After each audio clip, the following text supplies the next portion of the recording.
الرحمن الرحيم الحمد لله رب العالمين والصلاة والسلام على أشرف الأنبياء والمرسلين نبينا محمد وعلى آله وصحبه أجمعين ومن تبعهم بإحسان إلى يوم الدين أما بعد.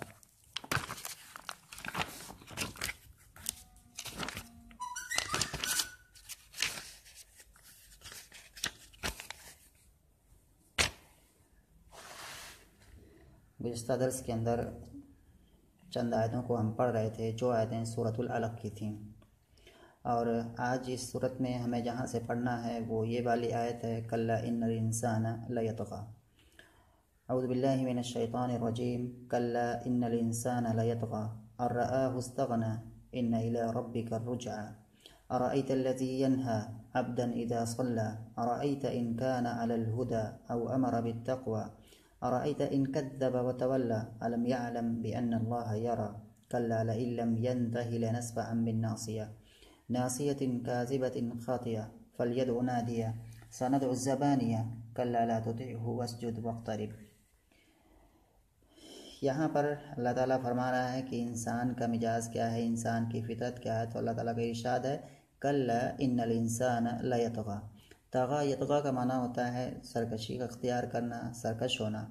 اور کلا جو یہاں پر ہے وہ کبھی ڈانٹنے کے لیے آتا ہے قرآن میں، کبھی حقاً کے معنی میں آتا ہے، یعنی کہ یقین کے معنی میں. تو کلا یہاں پر معنی ہے حقاً. کلا ان الانسان لیطغی یعنی کہ حقاً، کلا ای حقاً ان الانسان لیطغی. اور انسان سے مراد یہاں کی انسان کی جو فطرت ہے اس اعتبار سے کہا گیا ہے. تو یقیناً انسان سرکشی اختیار کر جاتا ہے، سرکش ہو جاتا ہے.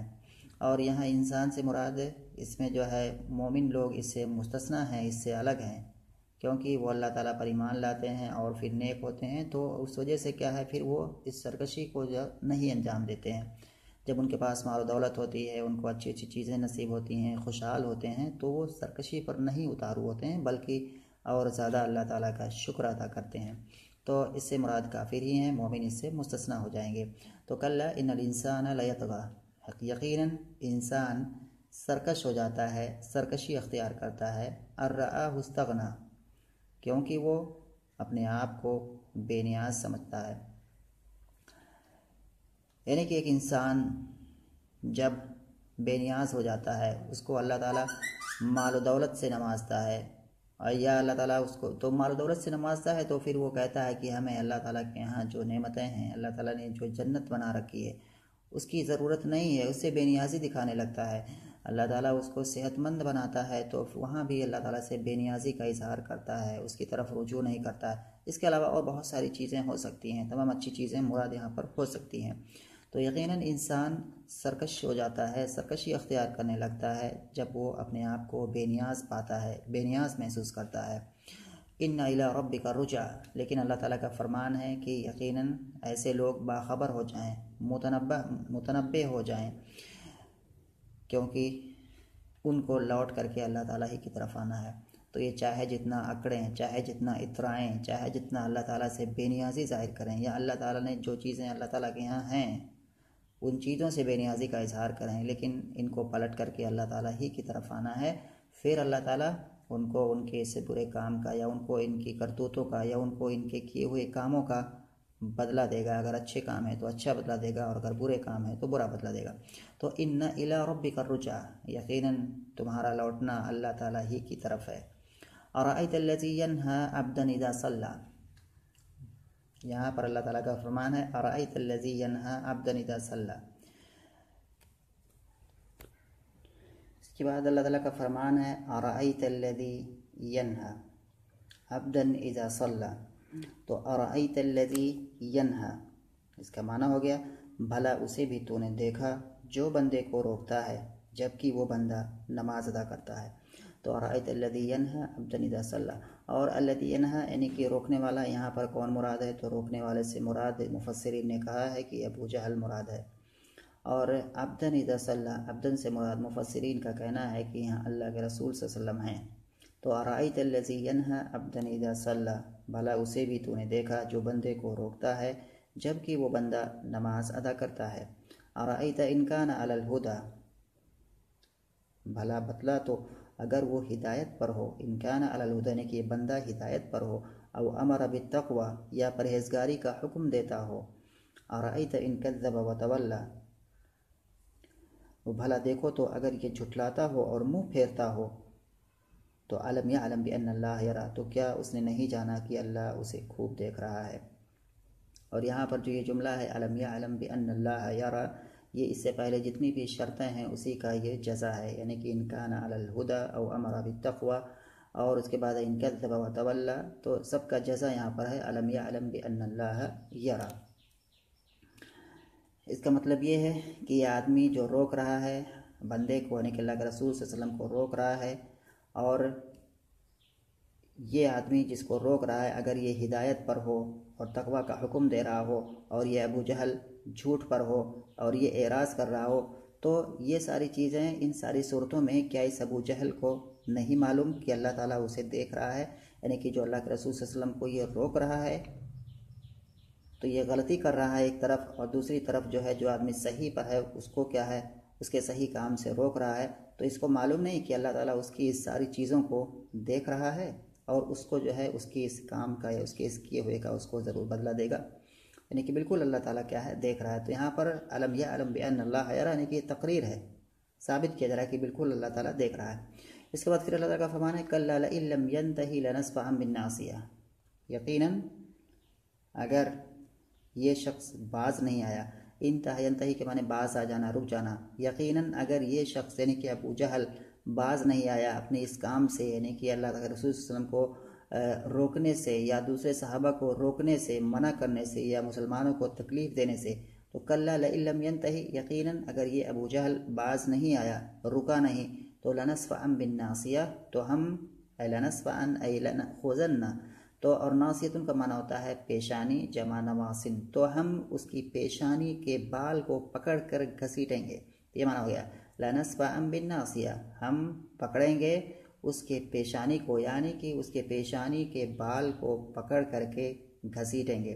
اس کا مفہوم کیا ہے؟ اس کا مفہوم دو طرح سے، ایک تو دنیا میں بھی اس کا معنی مراد ہو سکتا ہے، دنیا کے اندر ایسا ہوگا، اور دوسری صورت یہ ہے کہ آخرت میں اس کے ساتھ ایسا ہوگا کہ اس کی پیشانی کے بال کو پکڑ کر کے گھسیٹ کر کے جہنم میں لے جایا جائے گا۔ تو دونوں صورتیں ہو سکتی ہیں، دونوں صورتیں میں دونوں باتیں یہاں پر محتمل ہیں، دنیا کے اندر بھی اور آخرت کے اندر بھی۔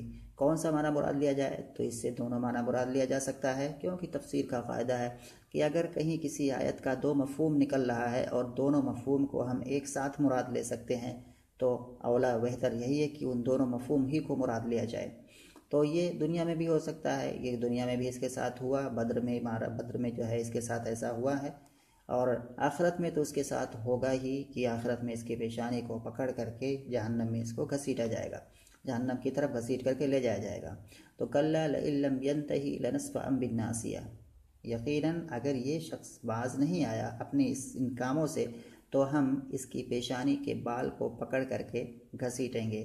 ناصیۃ کاذبۃ خاطیہ، ایسی پیشانی جو جھوٹی ہے اور خطا کار ہے۔ تو یہاں پر ناصیۃ کاذبۃ خاطیہ، یہ ناصیہ جو دوسرا والا ہے یہ پہلے والے ناصیہ سے بدل ہے، اور اسی وجہ سے یہاں پر یہ دوسرا والا ناصیہ مجرور ہے۔ تو بالناصیہ یعنی کہ ناصیہ ہم اس کی پیشانی کو، یعنی کہ ایسی پیشانی جو جھوٹی ہے، جس کی فطرت ہے جھوٹ بولنا، جو جھوٹ بولتی ہے، جھوٹ کا جو ہے پورا اڈا ہے اس کے اندر، اور خاطیہ جو خطا کار ہے۔ اور یہاں ایک چیز اور جاننے والی ہے کہ خاطیتن ایک کلمہ آتا ہے اور ایک ہوتا ہے مخطیتن، یا خاطئن یا مخطئن، ایک ثلاثی سے ہے، دوسرا ثلاثی مزید ہے، یعنی کہ ایک باب فعل سے۔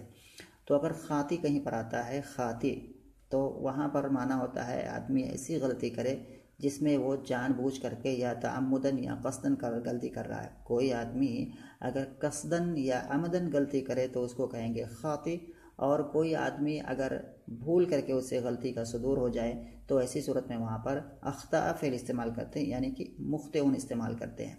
تو اس طرح کے یہاں جو ہے، تو یہاں پر جو معنی ہے یہاں جان بوجھ کر غلطی کرنا ہے، ناصیۃ کاذبۃ خاطیہ، کیونکہ ابو جہل جو غلطی کرتا ہے وہ کر رہا تھا، وہ جان بوجھ کر کے کر رہا تھا، وہ بھول کر کے نہیں کر رہا تھا، جان بوجھ کر کے ابو جہل غلطی کر رہا تھا، اسی لیے کیا ہے خاطیہ یہاں پر آیا ہوا ہے، ناصیۃ کاذبۃ خاطیہ۔ تو کلا لئن لم ینتہی لنصفعا بالناصیہ، یقیناً اگر یہ ابو جہل باز نہیں آیا تو ہم اس کی پیشانی کو پکڑ کر کے یا اس کو گھسیٹیں گے، چاہے دنیا میں بھی اور آخرت میں بھی، جب اس جہنم میں لے جایا جائے گا، ایسی پیشانی جو جھوٹی اور خطا کار ہے۔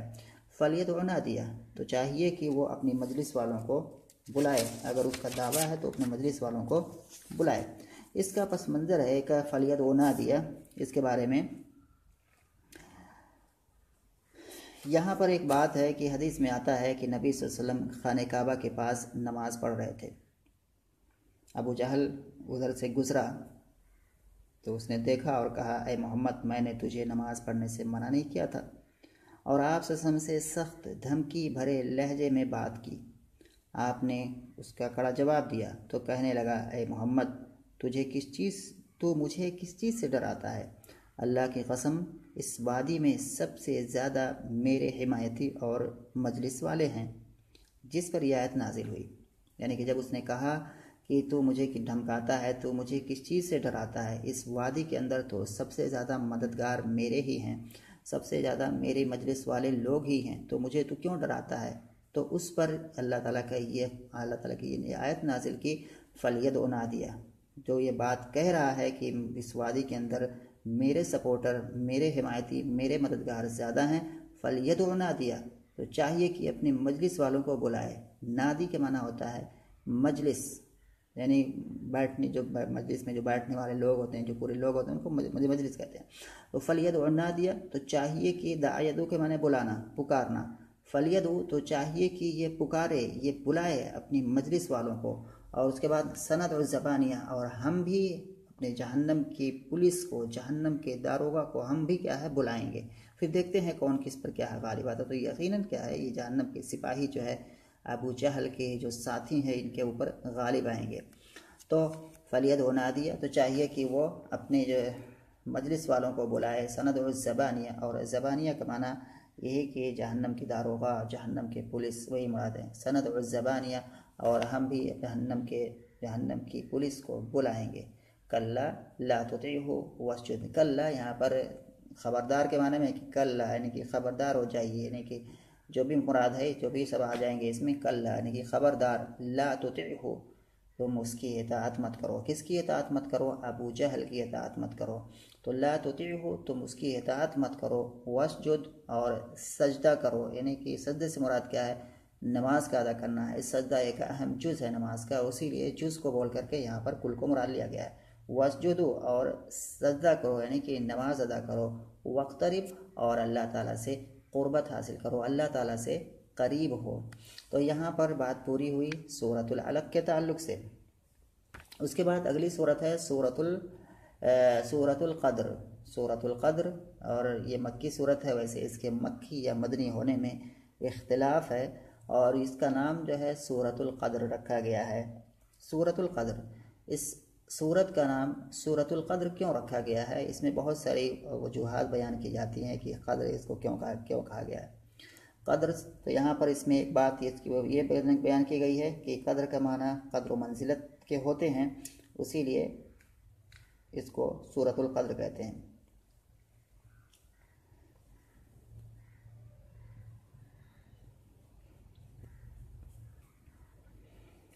تو یہاں پر اس کا نام سورۃ القدر اس لیے رکھا گیا ہے، جیسے پہلے موٹے طور پر سب سے پہلی بات یہ ہے کہ اس سورت کے اندر اس کی پہلی ہی آیت میں لفظ القدر کا تذکرہ ہوا ہے، اسی لیے اس کا نام القدر رکھا گیا۔ اور القدر کیوں؟ القدر سے مراد لیلۃ القدر، یہ کیوں کہا جاتا ہے؟ لیلۃ القدر کہنے کا معنی کیا ہے؟ تو لیلۃ القدر اس لیے کہا جاتا ہے کیونکہ یہ رات بڑی قدر و منزلت والی رات ہوتی ہے، بڑی قدر و منزلت والی رات ہوتی ہے۔ اور ایسے ہی اس کے قدر کا معنی تنگی کا بھی ہوتا ہے، تو اس اعتبار سے کیا ہے، کیوں کہا ہو جائے گا؟ اس اعتبار سے معنی یہ نکلے گا کہ اس رات اتنی کثرت سے زمین پر فرشتے اترتے ہیں کہ زمین تنگ ہو جاتی ہے، اسی لیے اس رات کو لیلۃ القدر کہتے ہیں کہ تنگی والی رات، کیونکہ اس رات کے اندر زمین تنگ ہو جاتی ہے، فرشتے بہت زیادہ یہاں پر اترتے ہیں، تو یہ معنی ہو گیا۔ تنگی کا معنی کریں گے تو اس اعتبار سے ہو گیا، یعنی تنگی کی رات، اس لیے اس کا نام رکھا گیا۔ اور ایک چیز ہے قدر والی لیلۃ القدر اس کو اس وجہ سے کہتے ہیں کیونکہ یہ قدر والی ہے، قدر و منزلت والی رات ہے، اس لیے اس کو لیلۃ القدر، بہت ساری وجوہات اس کی بیان کی گئی ہیں۔ تو اللہ تعالیٰ کا فرمان ہے انا انزلناہ فی لیلۃ القدر، ہم نے اس کو نازل فرمایا قدر والی رات میں، شب قدر میں۔ اور انا سے مراد اللہ تعالیٰ خود کو مراد لے رہا ہے، انا تعظیم کے لیے یہاں پر ہے، کبھی انا اللہ تعالیٰ کبھی اپنے لیے انا کا استعمال جمع کا صیغہ استعمال کرتا ہے، کبھی اللہ تعالیٰ اپنے لیے واحد کا صیغہ استعمال کرتا ہے۔ تو صفت کے اعتبار سے اللہ تعالیٰ بہت ہی عظیم ہے، اور ذات کے اعتبار سے اللہ تعالیٰ ایک ہے، تو ذات کے اعتبار سے اللہ تعالیٰ کا دیکھیں تو واحد استعمال کرتا ہے، اور صفت کے اعتبار سے بڑا عظیم ہے تو اپنے لیے انا کا استعمال کرتا ہے۔ تو انا اور انا دونوں آتے ہیں کبھی کبھی۔ اس کے بعد انزلناہ، یہاں پر انزلناہ میں جو ہا کی ضمیر ہے وہ قرآن کی طرف لوٹ رہی ہے کیونکہ مفہوم ہے واضح، انا انزلناہ یعنی کہ ہم نے اس قرآن کو نازل کیا فی لیلۃ القدر، قدر والی رات میں، اور ان قرآن کو ہم نے قدر والی رات میں شب قدر میں نازل کیا۔ اور یہ شب قدر والی رات ہے جیسے کہ حدیث اور آثار سے واضح ہے کہ یہ رمضان کے آخری عشرے کی طاق راتوں میں سے کوئی ایک رات ہوتی ہے۔ شب قدر کیا ہوتی ہے؟ رمضان کی جو آخری عشرہ ہوتا ہے، اور اس میں بھی جو طاق راتیں ہوتی ہیں اسی میں سے کسی رات کے اندر شب قدر ہوتی ہے، اور اس کو مبہم رکھا گیا ہے، اس کو بتایا نہیں گیا ہے، اور اس کو مبہم رکھنے کی وجہ بھی ایک ہے کہ بندہ بہت زیادہ اللہ تعالیٰ کی عبادت میں بزی رہے، بہت زیادہ عبادت کرے تو کثرت عبادت کرے گا تو اس لیے اس کو نیکی ملے گی، تو زیادہ کیا ہے اس کی جو ہے اس سے عبادت کرے گا، تو یہ چیز ہو گئی۔ اور کئی ساری وجوہات اس میں ہو سکتی ہیں۔ تو انا انزلناہ فی لیلۃ القدر، ہم نے اس قرآن کو شب قدر میں نازل کیا۔ اسی پر اتفاق کرتے ہیں، انشاءاللہ اور چیزیں اگلے درس میں پڑھیں گے۔